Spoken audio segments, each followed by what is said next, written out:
last week on the Al Nicoletti Show. Let's welcome them to the show. Jen and Joe Delafave, what's going on? Everything translates from what we used to do at our old job. And really what it was is, we looked at a car versus a house, but it was still price, payment, interest rates, all the things. It's because of real estate that we were able to honestly work from anywhere, live anywhere. Right now, the way the market is up, down, nobody really knows what way it's going to go. If you have a turnkey house that's cash flowing and it has a 2% interest rate, that's gold. Right. 67% of current mortgages have a 4% rate or less. That's high. A lot of these deals that we're finding is where people, it's not that they want to sell, but there's a lot of situations where people need to sell. Yeah. And Florida is one of these places. Who would have thought that? These folks are also reaching out to us, which I feel like you have better conversations when somebody's reaching out to you saying, hey, Al, I have a house for sale. Interesting. If you put yourself out there and you share hey, I can help you out of a situation. If you're making 2 mortgage payments and you're not able to make that next mortgage payment, I'm here for you. And you go live and you tell people that, you could be an answer to their problem right there. Love it. Love hearing that. And so this is where you could turn a $100 deposit with just covering some closing costs. We turned that into a $130,000 profit in 3 years on just one deal, because recently we helped them turn into the homeowner. They finally bought it. They went through the process. Wow. We have a really good mortgage person. What did you all really net though from it? $130,000. Wow. Yeah. And how long? It was almost 3 years to the date when we bought it as to where they cash us out. That's some serious ROI. When I buy a house cash, I look at one thing only, and that's the cash price I'm paying. So when I look at creative finance deals, the most important thing to me is, can I get into this deal with very little to no money down? I think so many people say, oh, I'm in learning mode, right? I'm watching all the videos and all that. Well, that's a form of procrastination. That's what the whole point of it is, right, guys? It's always working to be that 1% better every day. I'm going to leave it there. I think that's great. Thank you both so much for coming on. Great job. Wonderful audience. Thank you. Thank you so much for having us. If you missed any of that last week with Jen and Joe Delafave talking about creative financing, little hacks to get more leads through Facebook, other types of lead gen, you don't want to miss it. You can check it out on the Al Nicoletti Show on Spotify, iTunes, Google Play, and you can find us all on the apps. We got the QR code. We'll put it up there, but you'll find everything on the show to things with probate, quiet titles, partitions, all the videos on YouTube and Instagram. You don't want to miss it. And tonight is the season 4 finale, and we got a banger. I got the guys from Pardon the Disruption. I got RJ Bates, Chris Jefferson, and Steve Trang all on here for a great debate over questions I'll ask on the show, and it's going to be a jam-packed episode with lots of value for everybody. You don't want to miss this, and I love these guys. They're all in family with me, so you're going to enjoy it. I got opening thoughts tonight. Some things that I've heard over the last couple of days have really resonated with me, just thinking about and reflecting on 2023, moving to 2024. And I hope that this can be encouraging to anybody maybe finding themselves in a rut or a mental block or just struggling with decision making. But I put together a couple of these things, and I'm sure the guys will even maybe mention it too. Done is better than perfect. Getting started is better than not, because not gets you nowhere. Do something is better than do nothing. And it's not necessarily about doing smarter things, but just doing less stupid ones. That last one really resonated with me, because a lot of people are just trying to do the smarter things, but when they can just do the less stupid things, they won't get themselves into a lot of trouble. And that's what you got to really focus on. So I hope that's encouraging to people out there, because I know so many are doing things, trying to get deals, trying to be in business, and you got it right there. So I'm excited for tonight's episode. I'm ready to do this. I got my pen. I got my paper. We're ready to rock this thing. And we're on the season finale, so you don't want to miss it. Let's rock this thing. Hey, everybody. My name is Al Nicoletti. I'm an attorney here in Florida. And welcome to the Al Nicoletti Show, where I bring on real estate super investors, rising rock stars, movers and shakers, and leaders of clubs in their communities that educate, entertain, and inspire all things on Florida real estate, and always bring in the best in the game. Bring it on the best educators, the best people that are in the niches, getting into commercial Airbnb, coaching, you name it, on all the platforms on how you can take your company to the next level. On my show, I got the guys from Pardon the Disruption, RJ Bates, Chris Jefferson, Steve Trang. These guys need no introduction. They are big. They are on the stages. They are always helping people with deals and providing value. And we are going to dive in on some really key questions that a lot of people want to know moving into 2024 and what you need to focus on when getting into real estate investing. So without further ado, bringing 4 people on the show for the first time, having us all 4, RJ, Chris, and Steve Trang. Let's go. Oh, what's up? What's up? CJ, I love seeing you here, man. It's crazy. You as well, brother. You as well. The intro was crazy, by the way. I love it. Thank you. You look crispy tonight, CJ. Better software, man. I like it. You look as good as Steve looks right now. Thank you. I appreciate it. He's there though, right? Hey, shout out to the U family too, man. Shout out to the U. There you go. Well, guys, Steve, if the there he is. Look at that. There he is. The camera's I'm off. useless without my media team. I didn't know what I was doing. It worked. Well, guys, I got to tell you, I got some questions for you. We're going to go around the room. I'm going to give you guys like 30-ish seconds to answer. We actually have a buzzer for you as well when you're done. But I'm going to go through these. I got a little introduction. Feel free to debate a little bit back and forth. I want you guys to feel like you guys are on part of the disruption. I think it's fantastic. Not ready to fight. Look at this. I know. What was that? DJ went backwards, hat, and everything. Hey, man, charge up after dark, man. Charge up after dark. Hey, if you notice though, his internet's a lot better at night. Yeah, right. It's the software, bro. It's better. Al's got better software, man. You guys are too much. I love it. Let's dive in. Let's get into this. Marketing is the topic. So getting quality leads is something investors are always seeking, whether it through inbound or outbound marketing channels. To get deals, it starts with strategic marketing. What marketing methods should investors focus on to get more deals for 2024, and which are you staying away from? Who do you want to start? RJ, go for it. All right. So I'm big on pay-per lead right now, specifically on the pay-per-click and YouTube ads.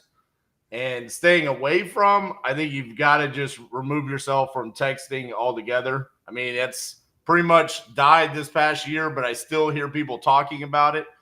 Move away from the texting. Go to the pay-per-lead model, because on those paper leads, what we're seeing is we're paying about as much as we're paying per contract in 2022 as we did in 2023 on the paper lead model. It's easier. They're hot. They're inbound. It's more fun. Love it. Steve, go for it. So, like RJ, honestly, we did the Closers Olympics, and I kind of saw how much success people were having with the pay per lead model.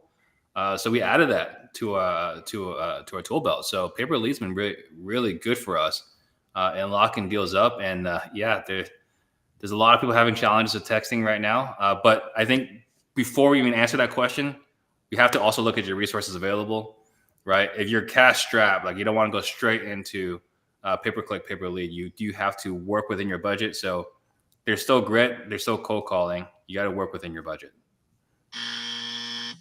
What about Steve, man? Thinking about the common person tonight. I like that, man. I like that. It looks good on you. So I'm going to echo what was said. Pay per lead by far is the best type of lead you can get right now. It can't even be debated.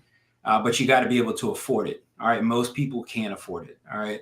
If you don't have a budget of at least $5,000, pay per lead shouldn't even be in your vocabulary at the moment. All right. You need to at least spend $5,000 minimum on leads.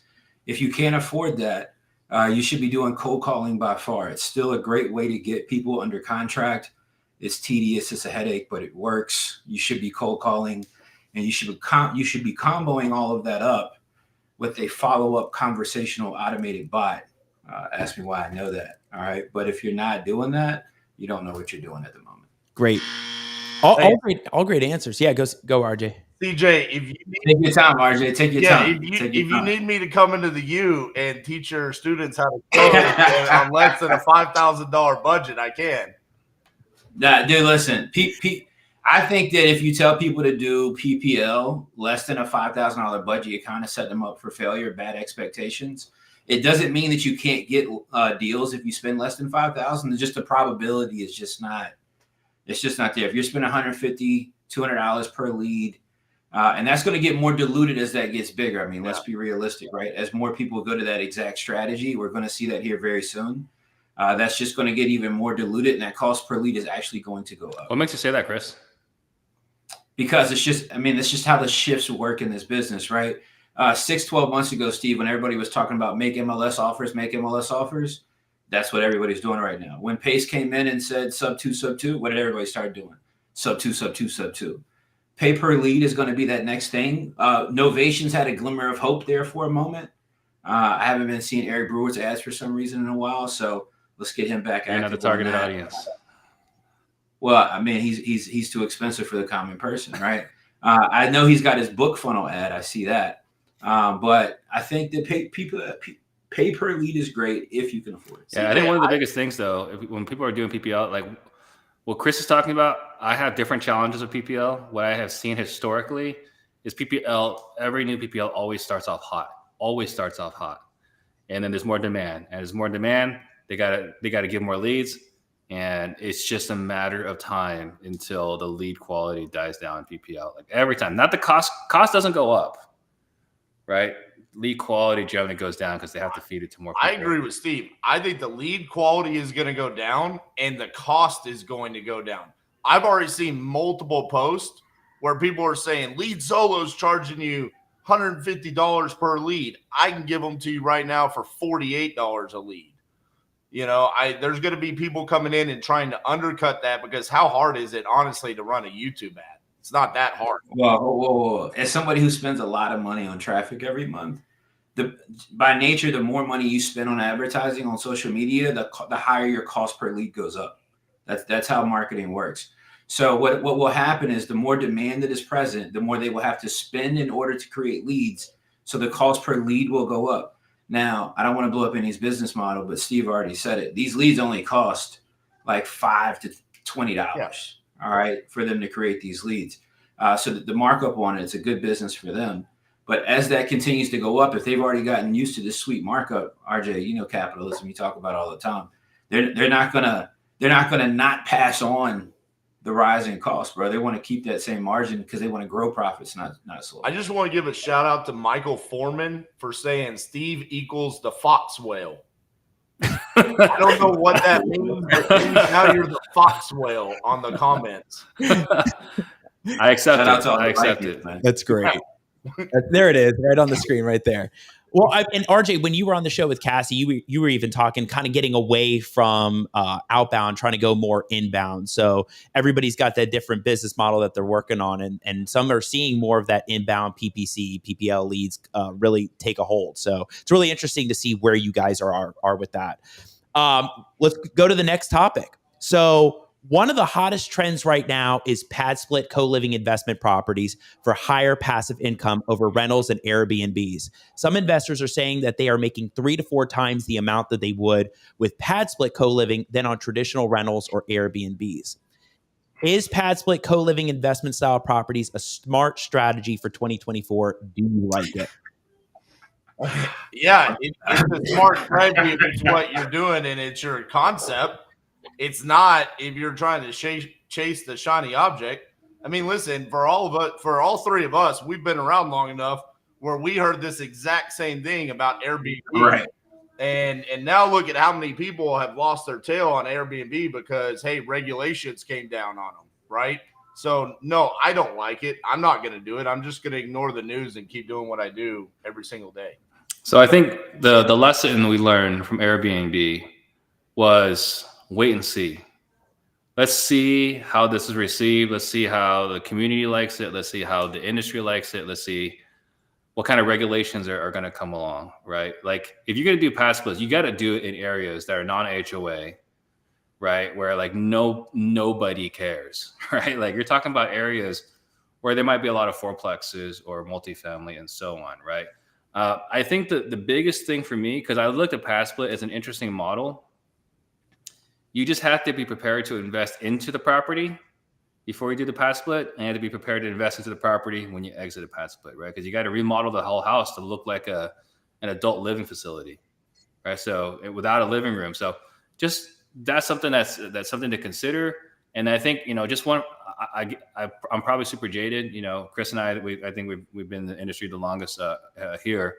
You know, it was like, hey, Chris, like this property wasn't a good flip, so I'm just gonna keep it as a rental. And then like, well, it's not a great rental, so I'm just gonna keep it as a group living. All right, this is a condo, or this is a carpool conversion, or this is now an assisted living play. Now this is a pad split play. Like, it's just, is this play, or are you just trying to make the numbers work? Yeah. I agree with Steve, right? Like when I started in real estate, this was called a rooming house. You know, this new term of pad split. I'm just so fascinated, and I love marketing so much that we can just we can come up with terms. We can just literally create them, and we can market towards those terms with advertising dollars, and people will just start talking about it like it's like some new, crazy, beautiful thing. Rooming houses have been around since forever. Literally, that was the old slumlord play back in the day. You know, pad split. Look, man, you're gonna have zoning issues. You're gonna have HOA issues, like Steve mentioned. I look at all these like Airbnb pad split things as like, if you're gonna do it, it should be supplemental to your business. I think where everybody went left to what RJ was saying is like you had a lot of people out here that were treating Airbnb as like some independent business model, and it just doesn't make a lot of sense. Yeah. I know. I can tell you in Jacksonville, pad split and co-living has been really taking off. I mean, yeah, you got to have it in certain areas. We had a guest on talk about it. It's got to be near transportation. It's got to fit that certain requirements. Seems to be just a thing that's really taken off. Some people that have Airbnbs currently are trying to convert it to them. And really, that sounds scary. Yeah. I mean, look, I do think one thing real quick, and Steve will love this, by the way. Steve, it's great to see you before Thursday. As housing becomes less affordable, right, Steve? Mm-hmm. As housing becomes less affordable, people are going to naturally be looking for these types of options where they can pay for a room in a house. You know, so I mean, does it have legs? Maybe yes, but I just don't think it's long-term business. Oh, wait, real quick, Al. I know maybe you don't catch every part of the disruption. I want to catch you up on a couple of things, okay? I'm ready. CJ does not identify as a real estate investor any longer. He is an internet marketer, okay? So every question you ask, he's going to talk about marketing. And he also loves to bring up affordable housing, no matter what. And so here he is. He brought them up both on this question. I love that. Thank you. Yeah. I think the other thing too, I failed to mention, this would be a great sober living property, right? So I think that's kind of. There you go. That's a good one right there. I mean, listen, Al, here's the thing. I think there are people out there that are going to succeed with this if that's what they solely want to do. Case in point, you brought someone on in Jacksonville. They knew all of the laws, regulation, rules, and everything.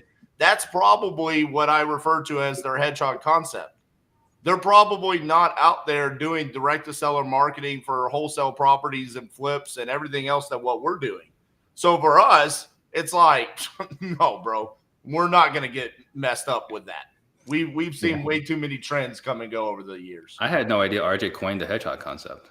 That's cool. It's right there, bro, and good to great. Jim Collins. I talk about it all the time, Steve. Oh, sorry. The way you said it was like my hedgehog concept. I apologize. I misread. I thought the same thing, man, to be honest. You guys are too much. Love it. All right, let's get into software and AI. So as the world continues to evolve into a virtual online platform, real estate investors are looking to leverage opportunities with useful and efficient software platforms, CRMs, and AI to automate and expedite their businesses and lead gen process. As a real estate investor, what are your go-to software and AI platforms going into 2024? And any thoughts on the future of AI in real estate investing? CJ, why don't you start with that one since you already dropped the AI bomb earlier? I'm gonna gracefully kind of step back on this one, only because I'm releasing a software that has AI functionality built into it for text messaging, and we're going to be adding AI calling to it as well. I know, but I will say this because I don't want to plug what I'm doing, right? There's a ton of tools out here with ChatGPT capability. There's some other AI platforms out here as well. What I am doing, and I will say this for sure, is we are utilizing AI inside of text message conversations to do automated follow-ups. And these are bots that will book calls for you, right? So the bot will have conversations with your sellers that are in your CRM, and they will try to create conversations to prompt them to book an appointment with you on your calendar. Think like a Calendly link in order to have a phone appointment with you about selling their property. So we're already implementing that. We're using that. That's working extremely well for us right now. And it completely removes the requirement to have a VA essentially or multiple VAs sending out text. We're getting ready to test a voice AI bot. And we have a couple of friends that are already using it, but we're getting ready to test and build one ourselves. Well, I'm going to pass. Well, What are you doing? Hey, guess what? No, you know what? That's all I got. Y'all figure out AI. Y'all figure it out. I don't know anything about it. So here's what I'll say. AI is the future. Obviously, that's a no-brainer. Everyone believes that, right? I'm spending about zero time investigating into it. Not to say I don't believe in it, right? I totally believe in it. I just don't think that's the best use of my personal time. I'm going to let someone super smart like CJ figure it out and just pay him the $99, $197 a month, whatever it is, right? Let someone else make a lot of money figuring this out. I'm working on my own stuff. So I think AI, again, like I completely am behind it. It's just not going to be me doing it. So I'm going to pay attention to what the innovators, you got CJ, you got Devin Robinson, you got Tyler Austin in Florida, right? The REI Sift. Yeah, Brett Marino. I'm just paying attention, like when they're like, "Hey, go do this, go check us out." Like I'll play with here and there, but I'm focused on me. I'm doing RJ's hedgehog concept right now. Love it. Yeah, and I'm going to mirror what Steve said. I mean, right now my head's down and I'm focused on what we're doing. It's working. I don't have like any needs inside of our company right now to fill a gap. Like we don't do any text follow-up like CJ's talking about because we know how to close deals. That's why we don't need $5,000 budget for paper lead. So we don't have to do that. So I don't need his $99 a month product yet. But I will say to Steve's point, when someone comes along like CJ and says, this is what I'm doing and I'm crushing it, at that point in time, we will implement it in and test it out just like we did paper lead. When we started paper lead, we were heavy texting. We were doing the exact same volume, texting and cold calling. We implemented paper lead, and then it became, hey, A/B test. Our cost per lead is the same on this paper lead, and I don't have to get yelled at every other call because it's outbound marketing. Let's get rid of that. My life's better now, and everyone here enjoys the marketing that we're doing. That's what we'll do as soon as someone rolls out some AI platform like CJ. Yeah, so Tyler Austin's here, right? So yeah, I'm buying Tyler Austin's product. I can guarantee it's gonna be better than Chris's. Whoa. Tyler's here. I love it. Hey, shout out to my brother Tyler. That's my guy, man. Shout out to Tyler. Let's go. I got Tyler's sticker right there. He knows it. I love it, guys. Great answers all the way around. Yeah, you leave it to the experts and the people that are developing the softwares out there for sure.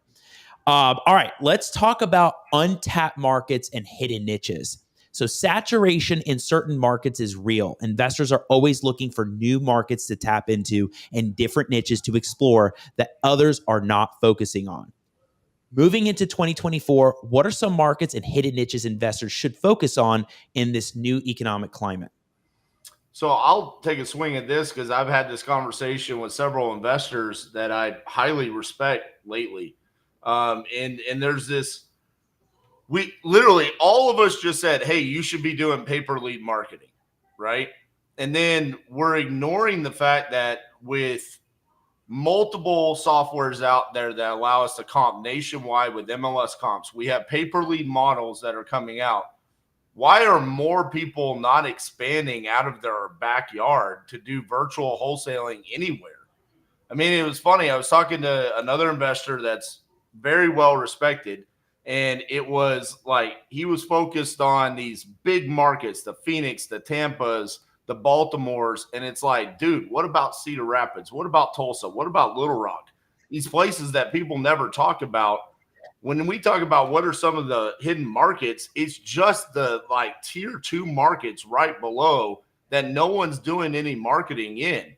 And it's so easy to close deals there. And not to like keep bashing on CJ for his answer earlier, but it's true. I mean, it's like, that's why I don't think you have to have that big of a marketing budget if you're not trying to get deals in Phoenix. Like, if you're trying to get deals in Phoenix in Steve's backyard, yeah, you better have a minimum of $5,000. But nobody's doing deals in Phoenix right now. Some people are doing deals in Phoenix. The people doing deals in Phoenix right now, they got to be doing deals right now. All right, that's what's happening. What does that mean? Well, when the business is so big, Steve, you got to keep the wheels on the bus turning, my brother. You got to keep revenue coming in the door. It doesn't matter where we're at in the economic cycle. If you don't keep rev hitting the door, you got a bigger problem than breaking even. Yeah. Yeah, we're doing deals in Phoenix, but it's nothing to write home about, right? I'm not going to be on Real Estate Disruptors talking about how awesome my business is in Phoenix, right? So then there's that. So untapped markets, again, I'm following RJ's lead here, right? I saw what he did. I saw what he's done. I watched Closes Olympics. These are lay down deals. Like, RJ's the king closer because he's talking to people that are ready to sell right now. He doesn't even have to sell them. They're like, hey, like, give me $50,000 for my $100,000 house, and just gives it to him. So yeah, we're following RJ's lead. It's working. So Focus 2024, we shifted this focus. When was Closes Olympics? August? Yeah. We shifted this focus in August. Wow. Yeah, virtual wholesaling for us too. I don't know if is that a niche or is that wholesaling, but we're doing virtual wholesaling for sure. We're doing what we call hands-off wholesaling, focusing on acquisitions, getting deals out to other people to take care of dispositions and everything else past that, and just building sales systems. And that's been working out phenomenal for us for the last 24 months. And then on the buy side, RJ kind of was hinting at this. By far, I'm shocked at how many people are not buying properties that cost under $100,000 right now. The Sun Belt, Midwest, there's some really great markets with population sizes from 200,000 to 350,000 where there's a lot of money that could be made. I'm looking for value add appreciation down the line and taking advantage of Section 8 in the interim and making some really great yield and catching some really big nuggets on appreciation. I'm glad that that CJ brought up take advantage when he was talking about affordable housing. Like, he is just right.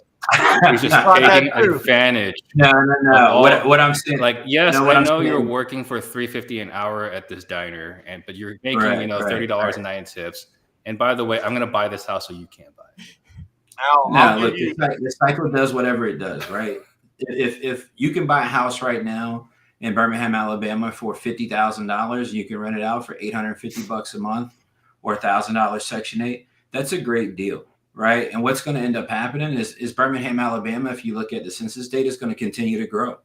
And once it does grow, that $50,000 house is going to be $150. We've seen it before, right? It's going to be $150, then it's $200. And then I'm cashing out in the name of capitalism, like Steve, and then I'm donating my money, not all of it, right? But a portion of it to affordable housing causes like I do right now. Al, I'm going to give you the perfect example of what I'm talking about here. So the theory used to be that we had to be really great at acquisitions because we were trying to get deals in Dallas, Fort Worth, and Phoenix and these types of places, and we were competing against people. If you shift your focus to go into markets where there's no competition on the acquisitions, but you shift your focus to working really hard on dispositions. Case in point, we got a deal in Hamilton, Alabama, okay? It took us about 3 weeks during the dispositions process to reverse prospect to find there is a cash buyer in Hamilton, Alabama that owns 60 units. Mm-hmm. He's never received a wholesale deal. He didn't even know what wholesaling was, but he's like, dude, if you can bring me more deals, I'll buy every single one. Wow. Now we're the only person. Every time we get a deal there, we're just shipping it to that one person, and we're stacking those types of markets. That's what I'm talking about. That's a hidden niche right there. You're seeing the new king of Hamilton, Alabama right here.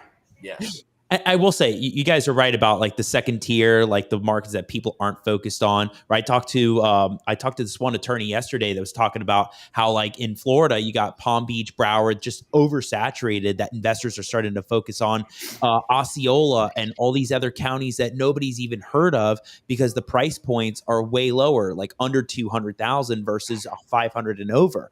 So I agree with you. Focus in the markets where the price points are going to make just sense for you and where everybody's not going. But you're right, RJ. You found a buyer in a market you never would have thought, and you just got to tap into those networks. So huge points right there, guys. Love it. All right, let's talk about creative financing. So since 2020, interest rates have soared from around 3% to now around 8% and have affected some buyers' decisions on purchasing properties. As a result, investors have been forced to rethink their investment strategy and shift to creative financing instead of a traditional wholesale or buy method. What is your take on using creative financing as a strategy in 2024, and what's your favorite method? Steve, you can go. So I see Tom Kroll here. I see Andrew Lucas in here. So something that came into my attention a couple months back. These guys in South Carolina came up with a model to basically buy a property on agreement for sale so that you have the ability to market on the MLS, right? So that's a strategy that I think is brilliant, something we're going to be incorporating within our organization. We've taken properties that we wholesale list on MLS with the seller's permission. But with that, generally speaking, you can only sell to a cash buyer. We've done novations, right? But there's some hiccups there. So the creative strategy, we were doing installment method. I'm super excited about that, for 2024. RJ, go for it. I mean, when we're talking about creative finance, you have to have all of those tools in your tool belt at some point in time, right? Because the exit strategy determines the acquisition strategy. So when we're talking about creative finance, hey, if it's low to no equity, but there's a cash flow for rental, that's where sub 2 could come in. They own it free and clear. Hey, we should be offering terms there as long as there's some sort of exit for our end buyer. Both me and CJ are big on doing wraps ourselves. That's our way of creating passive income where we're not having to become landlords, because being a landlord sucks. Steve talks about novations. That's going to become a bigger and bigger play. And what he's talking about there, the agreement of sale and listing on the MLS, mirrored with the paper lead model in these tier 2 markets, is just killer. I mean, dude, you can slay with like a team of like 3 people with that method right there. So I'm excited to see how that works for Steve's team, and it's going to be something that we're going to be implementing as well. Great. CJ, go for it. Yeah, look, I think creative finance is great. I think RJ made some really great points right there. I really like wraps a lot. I really love seller financing. I love using substitution of collateral. I like it way more than sub 2, just for flexibility, asset protection, liability reasons without knowing what's, forward in the economic cycle. There's a lot of flexibility there. On most seller finances, you're not having to PG it, things of that nature. So I think there's a lot of beauty in that. But to RJ's point, I think ultimately, right, the deal, the numbers dictates for you what the true exit strategy should be. Every house isn't going to be free and clear, so you can't always do seller financing. Sometimes you're going to need to implement sub 2. Sometimes you're going to need to implement novations listed on MLS. I'm curious to hear about this installment method that Steve's talking about. I want to know about that. But yeah, you got to just kind of know everything. And I think just to echo both their points, right, is that knowing as many different tools as possible makes us valuable, right? Our compensation is directly tied to the quality or the size of the problems that we solve. Yep. The better resource we are, the better problems we can solve, including potentially, God forbid, for these two, referring over to a realtor, right? Like whatever options we have, the more tools we have available to us, the better compensated we will be as a business owner. Yeah, no, you're absolutely right, Steve. And I mean, that's our job as real estate investors. And when we talk about creative finance, I think sometimes we get lost in using that term so loosely, where it's like, it's not really creative finance. when I pitch sub 2, when I pitch seller finance or innovation, it's because of triggers in the conversation where that's the best solution. It's not, I'm just offering it because it's what I want. It's because of how the situation, the seller's situation dictates that's what I need to do. Yeah, and I'll tell you guys, so this year on the show, we've just had so many different people talk about seller terms, sub 2, creative financing. I mean, just so many different methods because a lot of people have been forced into that position. They don't want to spend the top dollar prices that some of these people are asking for on a conventional buy. So they'd rather pay the duration of 30 years a little bit more, and then maybe do something creative with it. So I'm just seeing it more come up with even the coaches with their students, and just overall seeing that pop up more. Real quick, Al, one other note on that to talk about is how valuable are going to be the interest rates that were given 2-3 years ago in 4 or 5 years from now. Buying a property sub 2 because it has a 3% interest rate is going to be more valuable almost than the discount you're getting if interest rates continue to rise, like most of us think they're probably going to over the course of time. So I think that's something to think about as well, having these tools in your tool belts, because that's going to become so valuable. I think one of the biggest concerns for myself in seeing all the creative deals that are being done, because I think creative, you have to, if you don't have it in your tool belt, you're going to be in trouble, right? I think you have to have it in your tool belt. I think one of the biggest things is I'm seeing some people do a lot of transactions that may not be financially prepared for when bad things happen. You know, I had one of my very first rentals. I'm fortunate that I had this as one of my first rentals. When I say fortunate, it didn't feel that way at the time, right? But like, she made a 2-month deposit, or she paid the first 2 months up front, never paid anything again. We had to evict her. She didn't understand that, you know, the backyard's for the animals, not the house. So it was $20K to get the property rent ready again. You know, can you imagine? You got these properties with these super thin cash flow, right, with less equity, but you know, you're like it because of the interest rates, and you get hit with a $20K rehab to rent it again. Yeah, it concerns me. Yeah, it hits, it hurts. But yeah, I agree with you guys. I mean, it's going to always depend on the equity, depend on what the seller wants to do, and depend on the market climate, as for sure. And speaking of having the right tools in your tool belt, let's get into industry experts. More and more investors continually leave huge opportunities on the table because they don't have the team or experts in place to be able to execute on these huge opportunities when they arise. Or maybe the deals get too complicated and the investor doesn't know where to go or who to turn to. Maybe it's finding the right players, maybe having the right in-house team. Who are some industry experts you must have in your back pocket to be successful in 2024? RJ. So, CJ, it's your turn, bro. Look, here's how to answer that, I guess. And instead of saying anybody, I guess, specifically, I mean, to what we've talked about today, right? I think you got to understand all facets of creative financing. You know, we're in a marketing space, and most people who are the consumers of our products and services don't necessarily realize that. RJ likes when I talk about marketing.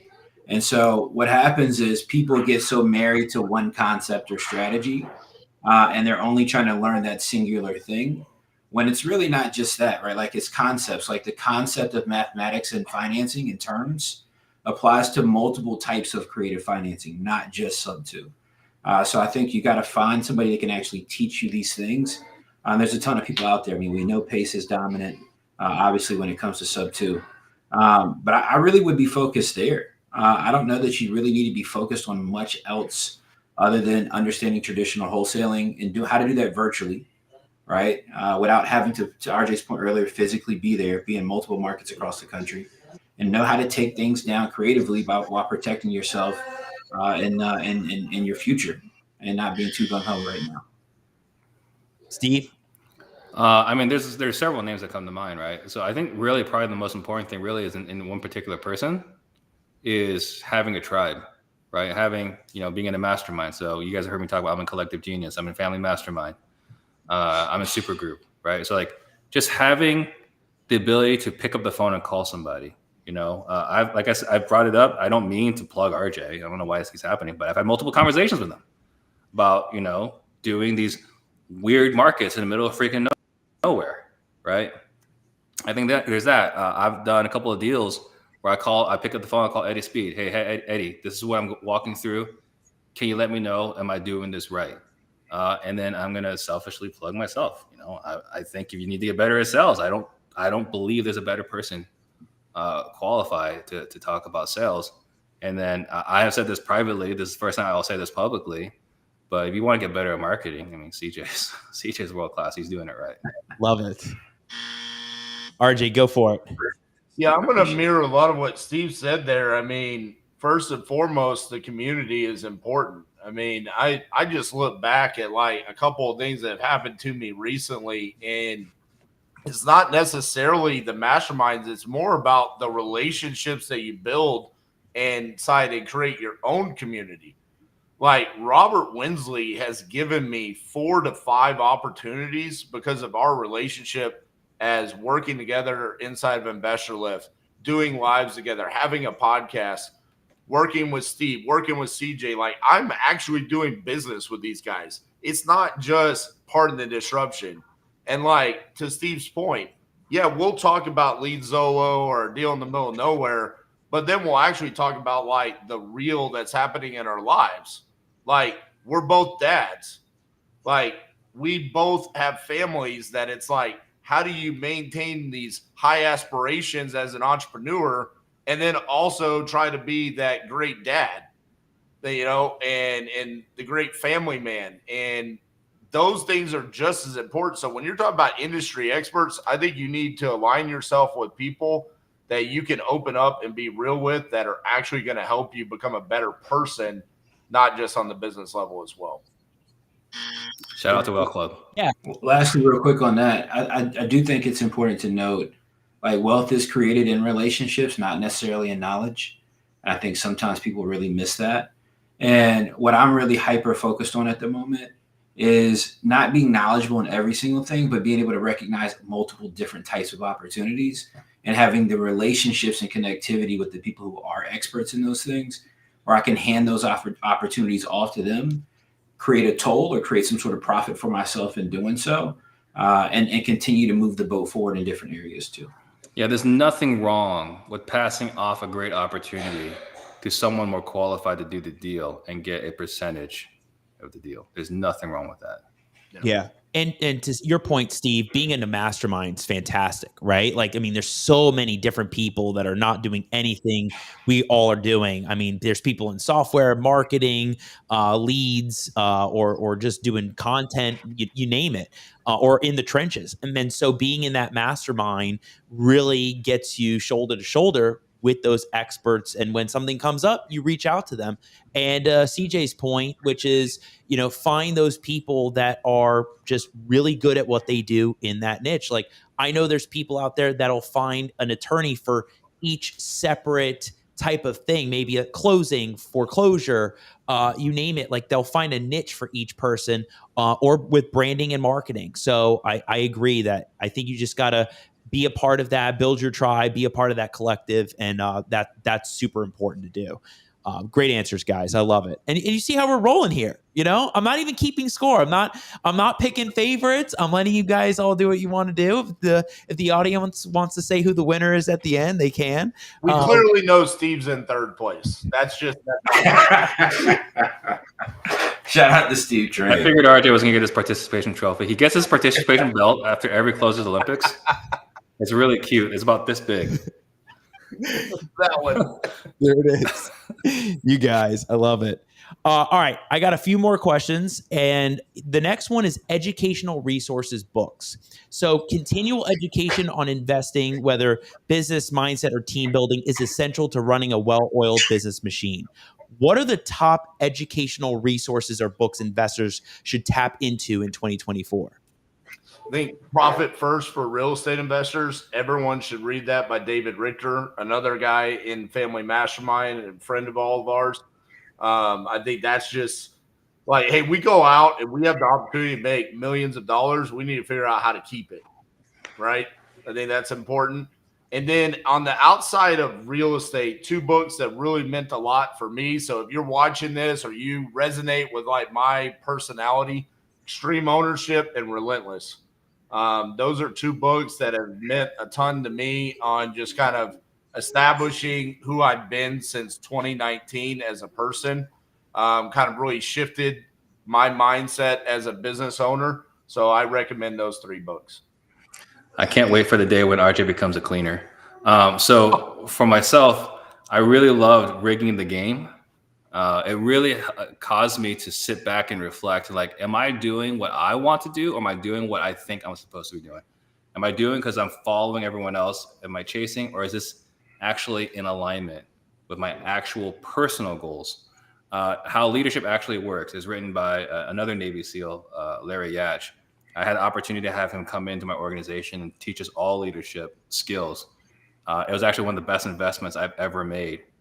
And having him come through and teach us how to coordinate action like Navy SEALs coordinate action, not to that caliber or physicality, but communication and collaboration.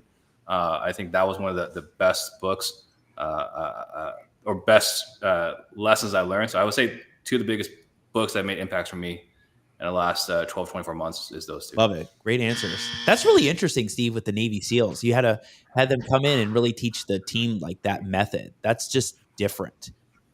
Yeah, when we're off the air, I can share more. Gotcha. CJ, go for it. A book that I would highly recommend that everybody check out if you're serious about real estate and creating wealth long term is Emerging Real Estate Markets by Dave Lindahl. By far one of the best books I've ever read. I've read it multiple times over the years. If you want to understand how to literally hone in on a market that's emerging, right, that's going to see spikes of value over time, long term, this book tells you exactly how to hone in on those types of markets, how to understand it, know exactly what's going on and track it, and get ahead of the path of progress to truly create wealth in multiple types of asset classes. I think especially what's happening with the market right now, we talk about market fluctuation and market changes, but really a lot of these conversations are conversations for 24 months ago, right? Like when a market goes flat, it goes flat temporarily. It doesn't like stay flat. And I think a lot of times people confuse that because, Great Recession was 2 years, right? I don't know if we're going to experience that this time, right? Who knows? But let's say this is only 12 months. If you start learning today and you only got 12 months, how long is it going to take you to learn before you can even actually go implement? So Emerging Real Estate Markets by Dave Lindahl by far is a phenomenal book. Yeah. Also, real quick, I want to give a shout out to our other friend inside of Family Mastermind. He just released 2 books at the same time. I think that's really awesome. Gary Harper. I've known Gary for a long time, and I'm trying to look up the titles of them. I know they both rise in it. But check out his books. Anything that Gary does is worth checking out. So I would say check out those 2. Love it. Hey, see, like just different perspectives from RJ, Steve, and CJ. I mean, totally different perspectives on what's worked for them and what's impacted them and their teams. That's what's really important. I love that. Well, I think that's important thing, right, is that we all have different challenges. And so like what lessons we need, like the books affect us differently because we have different challenges. And like we were saying, like I'm hoping one day RJ does become a cleaner because I think it would really help his business. Wow. It's just who knew that Steve Trang was going to become the new Aaron Bevins? That's all I'm saying. Don't give me a 0, Al, please. Just don't give me a 0. Oh man, we'll keep it at 1 for you, Steve. All right, guys. So let's talk about running a strong team training. So when it comes to scaling a business, I think it's all about the team. But to grow a great team, you have to focus on team training day in and day out. What are some essential team training tips or activities you are implementing in 2024 to grow a strong team? I mean, there's so many different things, right? Like, I mean, it can't be just one or just one essential thing, right? I mean, having daily huddles, looking at the KPIs every single day, having accountability conversations every single day. Because if you wait a week, right, if you're looking at your KPIs at the end of the week and then you're having the conversation next week, like you've lost 3 or 4 days of productive time. Your sales guy could have been in a bad mental spot. Maybe he had a fight with his girlfriend. Maybe he had a really bad appointment and it just set him back. You're taking a week to deal with this, you're going to have some challenges, right? So I think what's really critical is having crucial conversations every single day. So I think having the commitment to training. So one of the things that I failed as a leader, unfortunately, for the first 14, 15 years of my business, is if I teach it to you and you know it, I just expect you to go execute it, right? So now, no, the standard now is, do you know what to say? Do you know why you have to say it this way? Will you commit to saying it this way every single time? Are you willing to practice like a professional will, right? Because that's what it takes to be able to execute when the kids are screaming, when the dog's barking, when they're getting text notifications, when their Facebook is pinging off, when someone's at the door. There's a lot of distractions when you're running an appointment. If you want to be able to execute at a killer level, you got to commit to excellence. So having everyone commit is now part of our training. Great answers. DJ, go for it. Yeah, I'll piggyback that, man. Steve's spot on. That's something that we've absolutely learned with our sales team. I'm shocked about how many people avoid training, but it happens across all facets, right? Like greatness is in details, but most of us want to avoid the detail work, and that just comes from training. So one thing that we're implementing right now, because we don't want to anymore, give people tasks or training them on a couple of times and cutting them loose and then dealing with problems later, because we've been dealing with that and dealt with that. So what we're actively doing at the moment is we're building an online training library, just like I have a course, for example, right? Like we're building something very similar digitally online for our sales reps, so they can go in and get continued education. Shout out to NAR, Steve, your folks over there, right? Taking a play from their playbook. We're requiring additional education, continued education for being a sales rep. And it's not a paid time. We're looking for people who are intentional, who are committed, like Steve said, to the position and got some dog in them. And when you want to get great, you do it at home when nobody's looking, so that you can get better. So that's what we're looking for. We're working on. RJ, are you gonna put a D on their jerseys like Dion did, so you can go 4-8 just like got that dog in them, baby? I might. Listen, I'm gonna take it a little bit different. I appreciate y'all's answers and I agree with them. But when we talk about what's something that can kind of be something that's not talked about, training and all of that, it's like, yeah, these are the normal answers we give.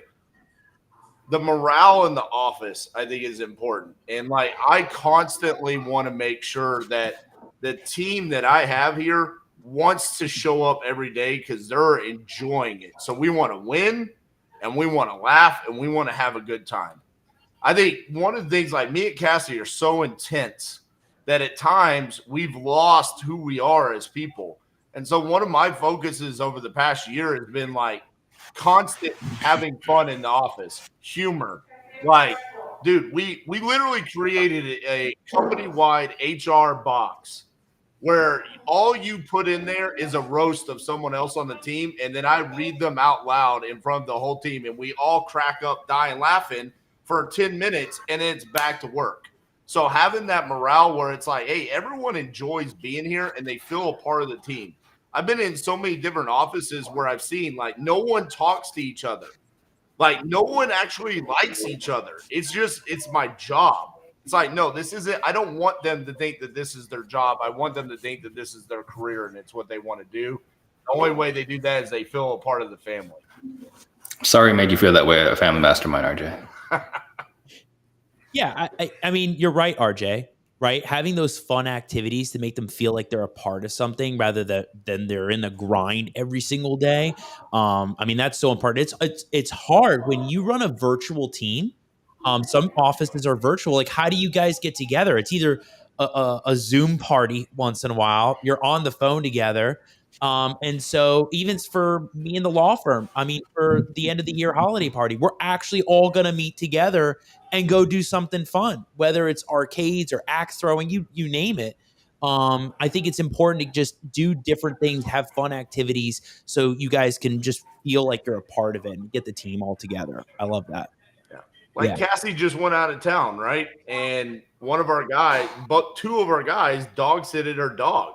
Like, it's like we're family at this point, you know? And it's like we had a Black Friday product that we released, and I'm getting texts from my guys that aren't getting paid from this product. How many have we sold on Saturday? How many have we sold on Sunday? Like, they genuinely care about, are we winning? That's what I care about. Like, that is like, hey, if you want something special, because we've had this this is going to be our 14th year as an entrepreneur. This is the first time I've ever felt this. That means, hey, this is something special. Great. I'll even say, like, Cassie is awesome. And I've had people on RJ's team message me. So you got to make sure you say this during PTD, right? Yeah. Like, he's got a good group of people. Yeah. Love it. Yeah. Having They that just don't like CJ. That's the only problem. They just really don't like him. Get on the list. Get on the list. Shout out to this bank account. Yeah. Well, talk about having fun activities. I think one thing that a lot of people don't focus on is taking either time off or unplugging. And I think as entrepreneurs running a business, we can work 24/7, right? Whether it's training on the phone, email, setting up client meetings, attending events, marketing for business, it can lead to burnout. And I think for a lot of people, they want to make that change from the day in, day out mental grind. And sometimes, I believe this, our best performance comes from having taken a break from that grind. What are some activities you do to unplug and disconnect mentally? Mine's easy, man. Video games, man. Call of Duty. Shout out to my guy, Tyler Austin. We got to play again soon. NBA 2K, Madden, something like that, man. I'll relax, chill out, do that. But I'm a lunatic, man. I don't look at this stuff as work. When I got to talk with RJ and Steve, that I feel like that might be a little bit like work. Like when it comes to, my stuff, what I'm doing, it doesn't feel like that. It just feels like something I'm tinkering at, trying to get figured out. So I would say for myself, it's if I'm going to say I'm in a state where I'm completely unplugged and not even thinking about real estate whatsoever, the only time it's happening is when I'm on the court playing basketball or when I'm at the school doing Kung Fu. Like, that's it. Those are the only times. And it's not a lot of time. It's not. I would say I'm kind of like Chris.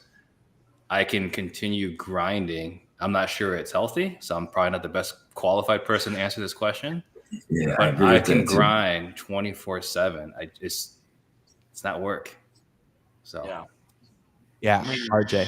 You're literally talking to a guy that was in Vegas yesterday, and I flew in. I was waking up at 6 o'clock this morning. I've worked all day today. I didn't even go home. I came straight here. I love what I do. Unplugging wise, for me, it's the kids' events, right? My son plays travel hockey at a high level. That is like a huge unplug moment for me when I go to his games or we go to his travel tournaments. My daughter now is in competitive dance. That's another thing where it's like, dude, you want to talk about, I don't care about anything that's going on. And everyone in my world knows I'm at Trinity's game or I'm at Serenity's dance. It's like, I don't care. I don't care if the $1 million deal is falling apart. Like, it doesn't matter. I'll solve it in a couple of minutes. That, and also I play hockey myself.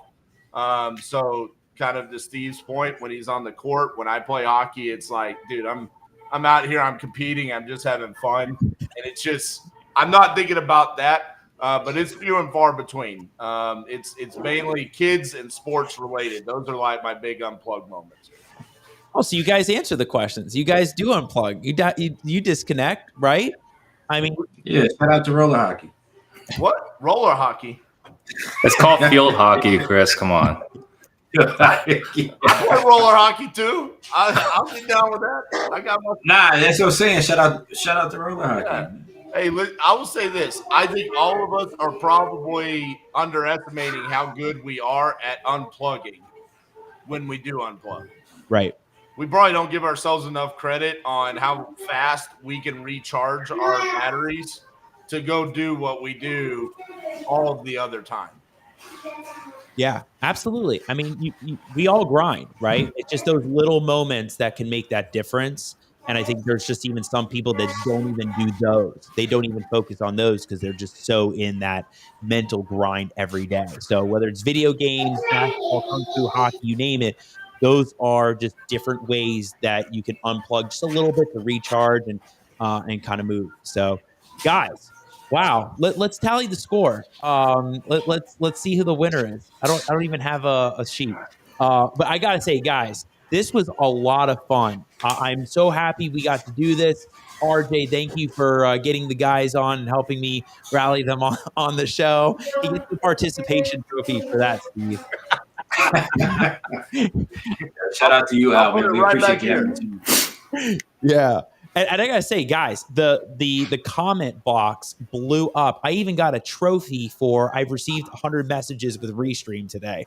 So I don't think I've ever seen that trophy before. That's awesome. Yeah. So you We'll guys, split it. We'll all four of us carry that trophy. there you go. It's like a cup. It's like the Stanley Cup.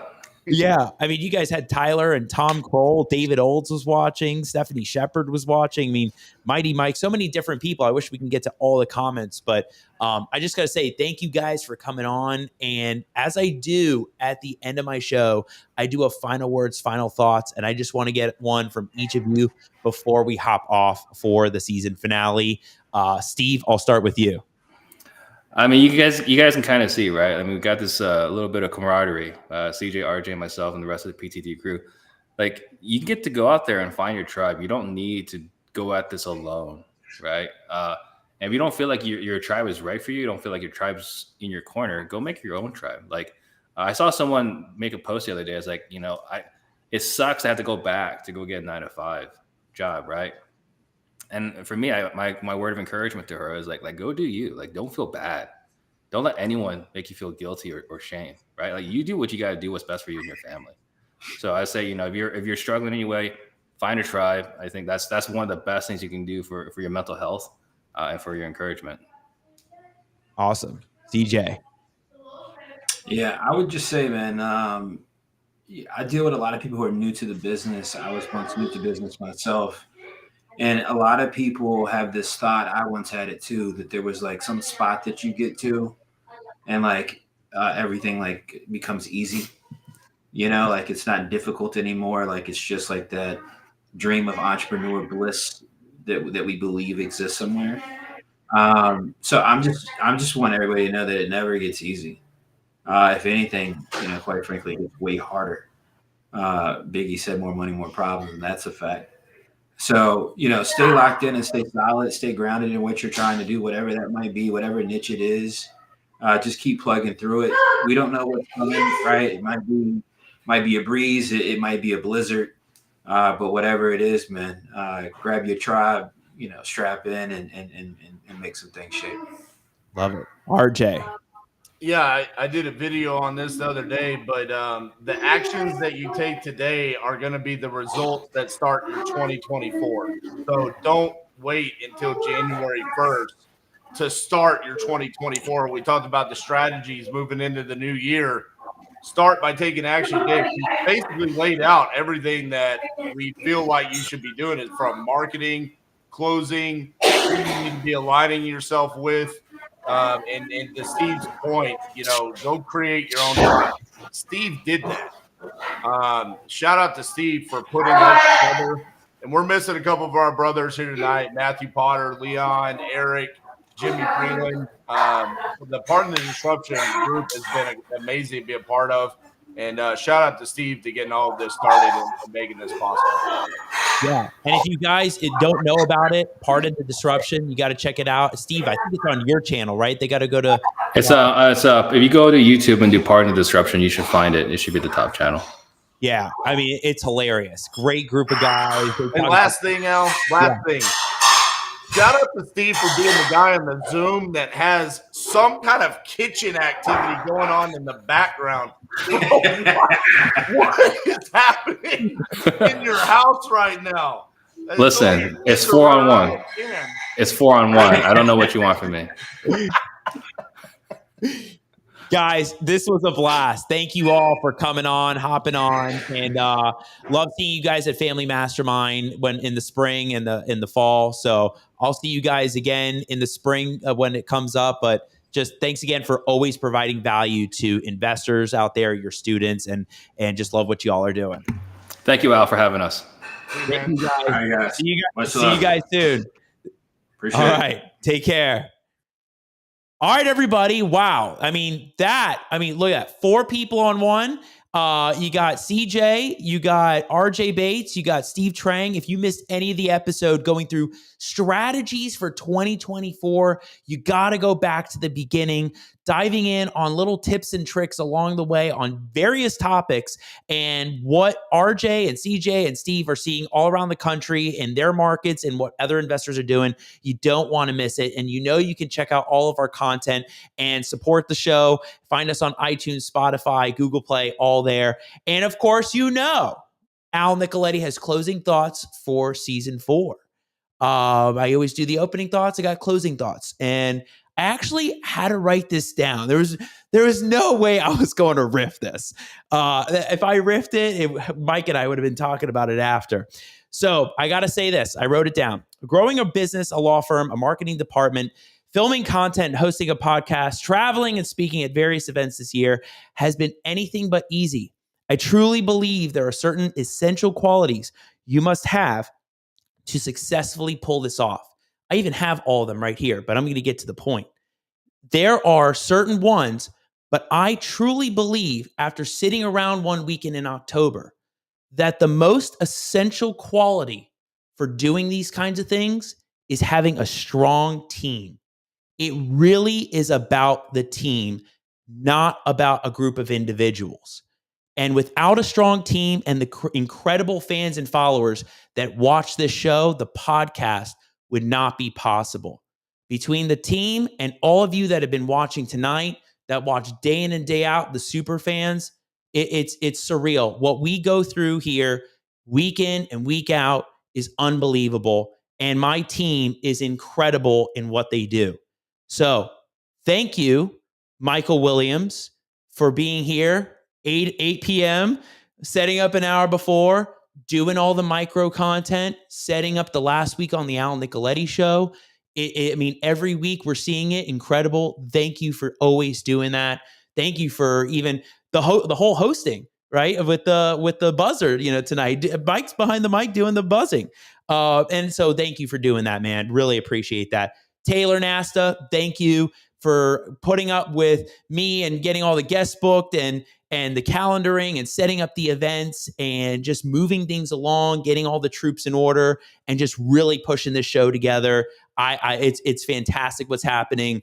And I know that season 5 is going to be crazy and we'll regroup on that. It's going to be amazing. And I love it. Thank you, James Hodgkiss, for the graphics that we always put, the countdown timer, the intro, the outro. I mean, huge stuff right there. Of course, thank you, Mom, for the executive producer, always behind the scenes, making sure that the audio is working, the visuals are on. And I got to say to everybody, the fans and followers out there, Mike and I talk about this off the set once in a while, like the next day. It's almost like a Monday morning quarterback, Thursday. So, we never know sometimes who's listening to the show.